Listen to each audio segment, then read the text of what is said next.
The African country Angola is changing its foreign policy. It is actively reducing its dependence on China and diversifying its partnerships. The Angolan president's visit to the US in 2023, the US president's visit to Angola in 2024, and the Angolan president's visit to India in 2025 demonstrate the shift in Angola's foreign policy. Until 1975, Angola was a colony of Portugal. The country gained independence in 1975. But then, a civil war broke out in Angola, which lasted for nearly 3 decades. It finally ended in 2002, after which the country's reconstruction began. China entered Angola during this post-war reconstruction phase, marking the beginning of what became known as the Angolan model. Under this model, China funded infrastructure projects in exchange for access to natural resources. Through it, China secured long-term oil supply contracts with Angola and in return provided massive loans for infrastructure development. China benefited from this arrangement in every possible way. As a result, Angola is now burdened under $45 billion of Chinese debt. Moreover, these projects were built by Chinese companies using Chinese labor. This meant that local employment was not generated and there was no capacity building within Angola. All the work was done by Chinese firms and workers.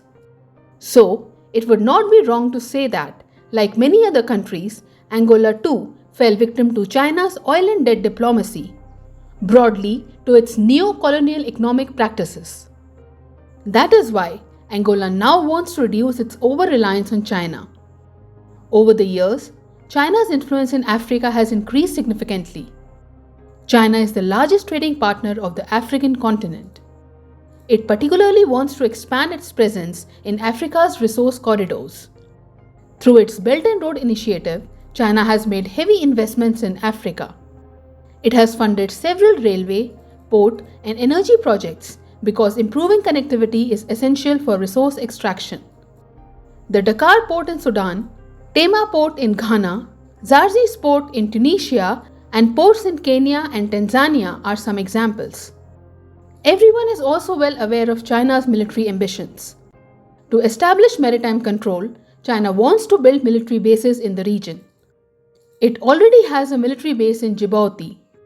Additionally, China is planning to build a naval base on Angola's Atlantic coast as well.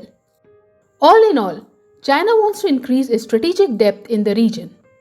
Through debt trap diplomacy, it wants to control the resources of other countries.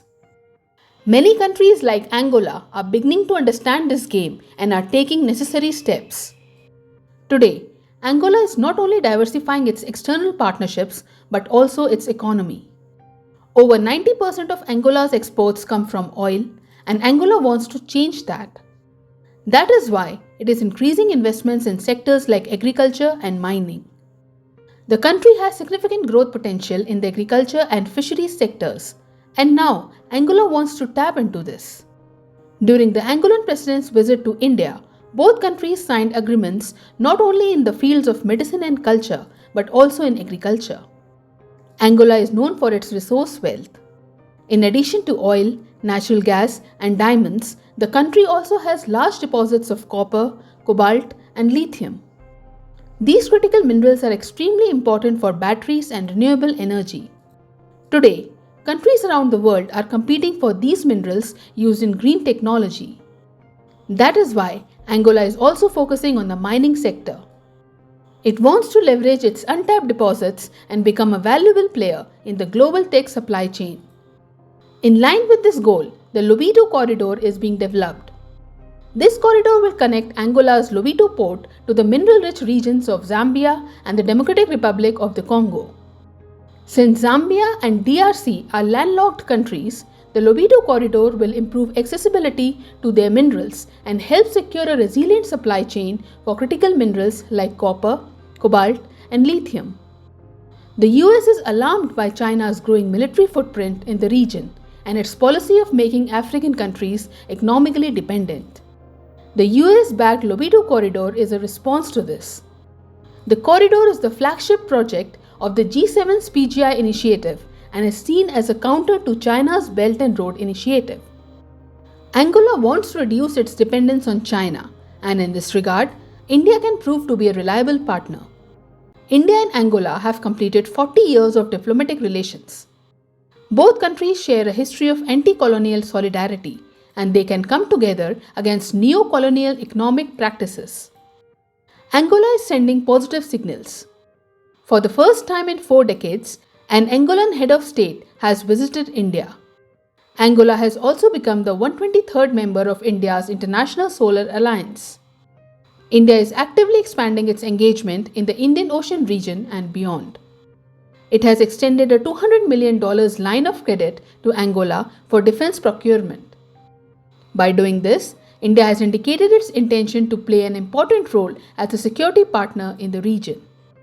During its G20 presidency, India played a crucial role in helping the African Union become a member of the G20, and currently, Angola is chairing the same African Union. Angola is a resource-rich nation with a strategically important coastline along the Atlantic Ocean. India is a rising power, the fastest growing major economy, and due to its huge market and strategic geographic location, India holds significant importance. In this context, by strengthening their ties, India and Angola can present an excellent example of South-South cooperation.